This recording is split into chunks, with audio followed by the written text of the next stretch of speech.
Hello दोस्तों, स्वागत है हमारे YouTube channel Nagendra Singh technical में। मैकेनिकल ब्रांच का 5th सेमेस्टर का जो सब्जेक्ट है ऑटोमोबाइल इंजीनियरिंग, जिसे ऑटोमोबाइल इंजीनियरिंग का जो 7th चैप्टर है निकास उत्सर्जन, आज इसको हम कवर करेंगे। यदि आपने वीडियो स्टार्ट ही कर दिया है तो वीडियो को अंत तक देखना। चैनल में पहली बार हो तो चैनल को सब्सक्राइब करना, वीडियो को लाइक करना और प्यारा सा कमेंट करना। सो वीडियो स्टार्ट करते हैं। एग्जॉस्ट सिस्टम क्या है? एग्जॉस्ट सिस्टम क्या है? सिलेंडर के अंदर हवा ईंधन का मिश्रण जलने से जो गैसें बनती हैं उनको सिलेंडर के बाहर निकालना होता है।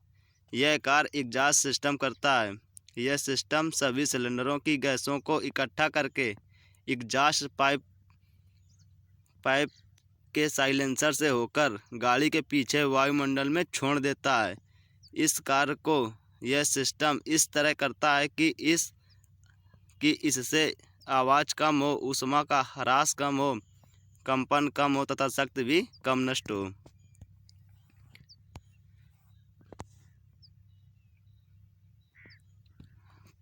प्रश्न नंबर 2, एग्जॉस्ट सिस्टम में कौन कौन से भाग होते हैं? एग्जॉस्ट सिस्टम में एग्जॉस्ट मैनिफोल्ड, पाइप तथा साइलेंसर होता है। मैनिफोल्ड कितने प्रकार के होते हैं? मैनिफोल्ड 2 प्रकार के होते हैं, इनलेट या intact manifold, exhaust manifold. Silencer का क्या कार्य होता है? साइलेंसर जो बाइक के पीछे लगा होता है वही साइलेंसर है। ये बहुत ही इम्पोर्टेंट लेक्चर है। ये बहुत पेपर में बहुत बार पूछा गया है। सो वीडियो को अंत तक देखें, स्किप ना करें। साइलेंसर का कार्य क्या है? यदि उच्च दबाव की एग्जॉस्ट गैसें सिलेंडर से सीधी वायुमंडल में छोड़ दी जाए तो उसमें तेज और अप्रिय आवाज़ होती है, जैसे कि बंदूक चल रही हो। वायुमंडल में दबाव तथा एग्जॉस्ट गैसों के दबाव में अधिक अंतर होने के कारण यह आवाज़ होती है। जहाँ तक संभव हो सके इस आवाज़ को कम करना आवश्यक है ताकि गाड़ी शांतिपूर्वक बेआवाज़ चले। यह कार्य मफलर या साइलेंसर करता है। एग्जॉस्ट में टेल पाइप तथा इंजन एग्जॉस्ट पाइप के बीच में मफलर लगाया जाता है। मफलर का कार्य एग्जॉस्ट गैसों के दबाव को कम करना है ताकि वे वायुमंडल में बिना आवाज़ के निकले।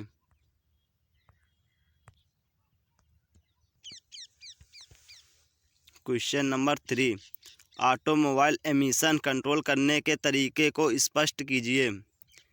ये ऑटोमोबाइल एमिशन कंट्रोल, यदि आपके BTUP के एग्ज़ाम में 5th सेमेस्टर में यदि ये क्वेश्चन आ जाता है तो भी हेडिंग बना के इसको अच्छे से लिखना है ताकि एग्जामिनर भी समझे कि ये इसको आता है, और हेडिंग बना के अच्छे से लिखना।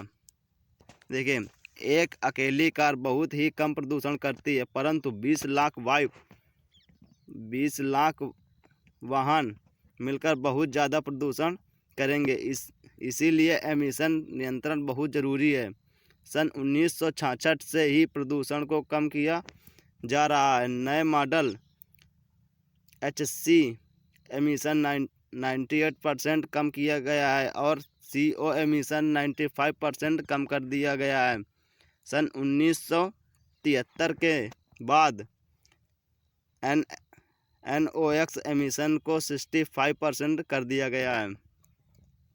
आधुनिक मोबाइल में इंजन शमन ज्वलन को नियंत्रित किया है। इसमें ईंधन शमन, निकास, लुब्रिकेशन और कूलिंग सिस्टम आता है। इसे निम्न भागों में बांटा गया है। Positive crankcase ventilator PVC, evaporative emission control EEC। Exhaust emission control क्या है? एग्जॉस्ट एमिशन कंट्रोल करने के निम्न तरीके हैं, एयर इंजेक्शन और इंजन में सुधार। एयर इंजेक्शन में क्या है? थोड़ी ज़्यादा हवा भेजने से HC तथा CO पूरी तरह से जलकर पानी तथा CO2 बनाती है। और इंजन में सुधार कर सकते हैं। कंबंशन चैम्बर को दोबारा डिजाइन करो तथा वाल्व टाइमिंग सेट करके इस तरीकों को कम कर सकते हैं।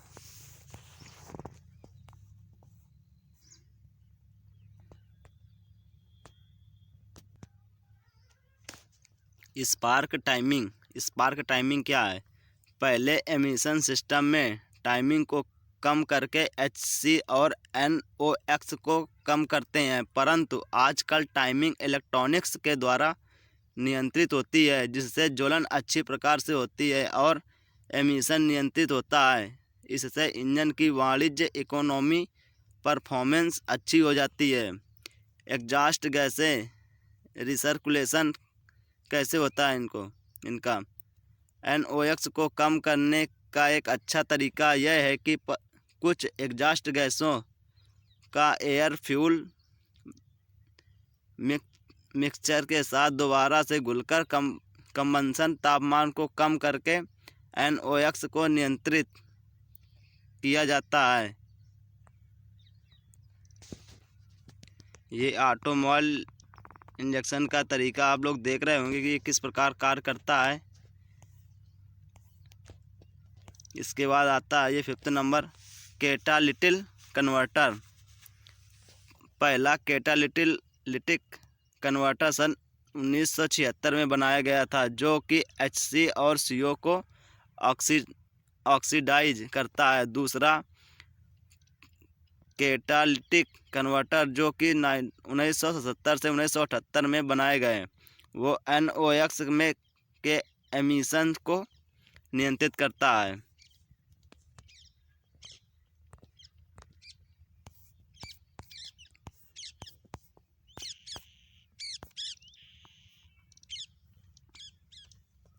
नियंत्रित करता है।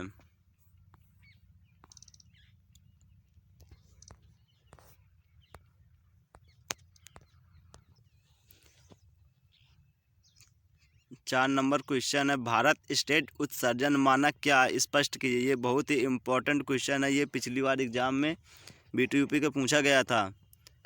भारत स्टेज एमिशन स्टैंडर्ड, इसे शॉर्ट फॉर्म में कहते हैं BSES, भारत सरकार द्वारा स्थापित उत्सर्जन मानक है, जो आंतरिक दहन इंजनों तथा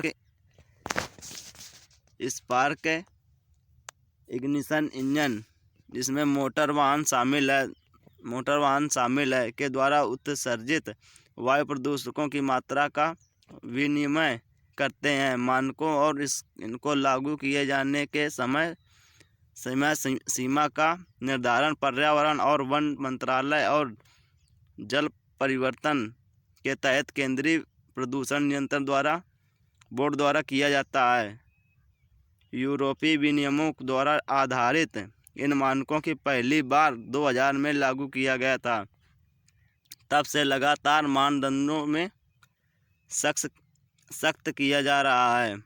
इनको मानकों के लागू होने के पश्चात निर्माण सभी नए वाहनों के लिए इन नियमों का अनुरूप होना आवश्यक है।